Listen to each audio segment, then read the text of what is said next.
Since releasing late last year, we've lauded the OnePlus 7T for being arguably the best value smartphone here on the Android side of things, and actually we think it's still a better buy than the standard OnePlus 8. With that in mind, this is our long-term look at the OnePlus 7T. Thanks for watching 9 to 5 Google on YouTube. Remember to thumbs up, hit subscribe and enable notifications with the bell icon to be among the first to watch our upcoming videos. So as we've just said, the OnePlus 7T in many ways is actually a better purchase than the non-Pro OnePlus 8, and part of that is down to the 5G tax that the Qualcomm Snapdragon 865 chipset has brought with it. When you also consider that OnePlus releases a brand new smartphone every 6 months or so, it's actually surprising just how little can really be changed with each iteration. Half a year is generally not a long time, but it is a fair portion of the lifespan of a smartphone when you consider that US buyers on average upgrade every 26 months or so. That means we're in a far better position to assess where the OnePlus 7T is in the market. And the OnePlus 7T of course is a striking device that does sit in between the OnePlus 7 Pro and the OnePlus 6T in terms of design. That in no way is a negative, as the 7T is a gorgeous device that really showcases the investment made by OnePlus in their colour, material and finish design ethos. It also has the only circular camera module that you will find on a OnePlus smartphone too, which makes it instantly stand out from the rest of the lineup. If you have used another OnePlus device previously, the rest of the design is still holding up very well. Not that it wouldn't after only hitting the market in late 2019. That said, every time I come back to this device, I remember just how useful having a physical alert toggle is. Being able to flick between modes is really useful if you want to silence your OnePlus 7T without ever having to unlock.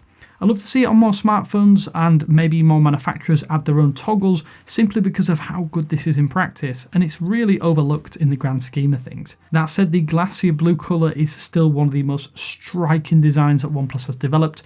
It still feels a little bit more refined than the 7 Pro's nebula blue colour. Even without a case though, the rear glass panel has managed to hold up particularly well. Scuffs and dings are not something to be concerned about too much, as the OnePlus 7T is a pretty hardy glass sandwich.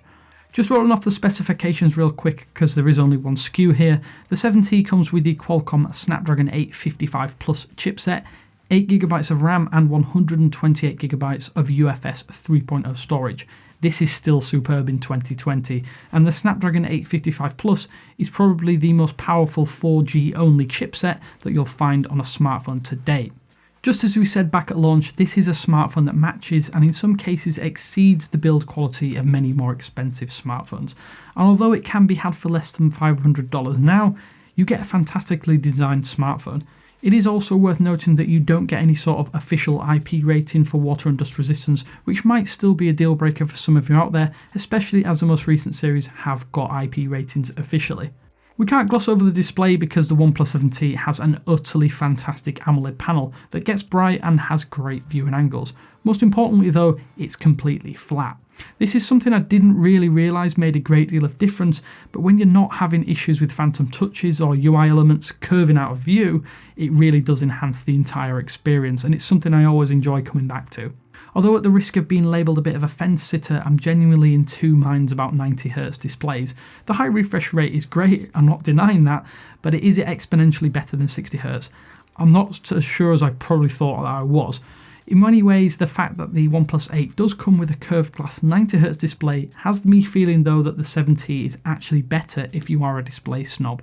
Some also might prefer the dewdrop notch over the punch hole. Personally, I do prefer the punch hole and I think it's more elegant in my opinion. I'm not too fussed either way though. The pop-up camera was a nice solution, but that seems to be dead on OnePlus hardware for the foreseeable future at least. Arguably one of the core selling features of OnePlus devices in recent years has been the exceptional software and of course the software support. Could we though see the OnePlus 7T eventually getting an update to Android 14 or whatever it happens to be called, much like the OnePlus 5 and 5T with Android 10? We can only hope. Android 12 is guaranteed. After that though, it's up to OnePlus to decide if your device is worthy of getting even newer OS upgrades. As it stands though, the OnePlus version of Android 10 is simply sublime. Even having been used on and off since release, this phone does not skip a beat. Add in the 90Hz refresh rate and you get an experience that is head and shoulders above almost all Android OEMs, and in some cases even beats Google's own Pixel series for sheer responsiveness. On paper, the newer Snapdragon 865 chipset does offer 10% gains over the Snapdragon 855 Plus. Now that seems like a big deal, but this is still the second best Qualcomm chip available today, which means that you're getting one hell of a powerful smartphone regardless of synthetic benchmark results. To put it into perspective, having used the OnePlus 8 and the OnePlus 7T side by side, I haven't noticed a single difference in overall performance. One thing I would implore hardcore users to do though is to join the OxygenOS Open Beta program. It's probably the best way to get new features first, while it enhances the speed at which you'll get updates themselves. The fact that you can, as a fan, also try out software builds before they reach the stable OTA is pretty enticing from the outset. That said, it's not all roses, as beta updates do sometimes have the odd bug. OxygenOS hasn't changed all too much since launch, but it's still probably one of the best ways to experience Android in our opinion. It has some quirks like the lack of a dark mode toggle and an insistence on not giving you an always on display option, but credit to OnePlus, they are actually bringing this at some point in the future. That said, there are few and far complaints to be had with OxygenOS, even after 6 months of usage. So using a device every day for over half a year will always have adverse effects on the long-term battery longevity, which the OnePlus 7T is of course not exempt from. However, that said, the battery life still remains impressive even after extensive usage. I'm still able to reach the upper echelons of 5 and 6 hours of screen on time, that is even with the brightness set at a 60% rate constantly. To put it more simply, I've not worried about the OnePlus 7T reaching the end of a busy day. I could potentially stretch it to 2 days of usage if I were more sporadic with what I'm doing on my phone. It's not quite a battery champion, but it still manages to hang in there for a long time. If you're worried about battery, then just slap it on the Warp charger and you'll be back up and running in literally minutes. I think if you care about the camera on your smartphone and are choosing between the OnePlus 7T and the OnePlus 8, then you will want to pick the OnePlus 7T. It actually has a far better selection of lenses to choose from, and for some weird reason the OnePlus 8 lacks a telephoto zoom lens in favour of a macro shooter. It's still great for a few hours, but the 2x telephoto will be infinitely more useful in day-to-day shooting scenarios, which is why I think the 7T is a better option. As for camera performance itself, the primary 48 megapixel shooter is what I would call good. It has great dynamic range in natural lighting conditions. Things aren't quite as impressive if you're faced with poor or mixed or even artificial lighting, but this is a great camera with a great array of shooting options and decent results across the board. Is it as good as the likes of the Pixel series though? Well, no, but it is still a reasonably good camera that you will have a good experience using. Recent OTA updates have increased the overall quality of the camera too, and consistent tweaks will only mean better results with all lenses. It's not just the stills photography that excels though, as OnePlus has stuck extra slow motion video modes on the OnePlus 7T since launch too. Alongside the plethora of 4K and 1080p modes, there is now the ability to grab ultra slow motion at 960 FPS at 720p. It's not something I've used extensively, but it is great to see things being added even after release, some things we don't see from many other OEMs throughout the device lifespan.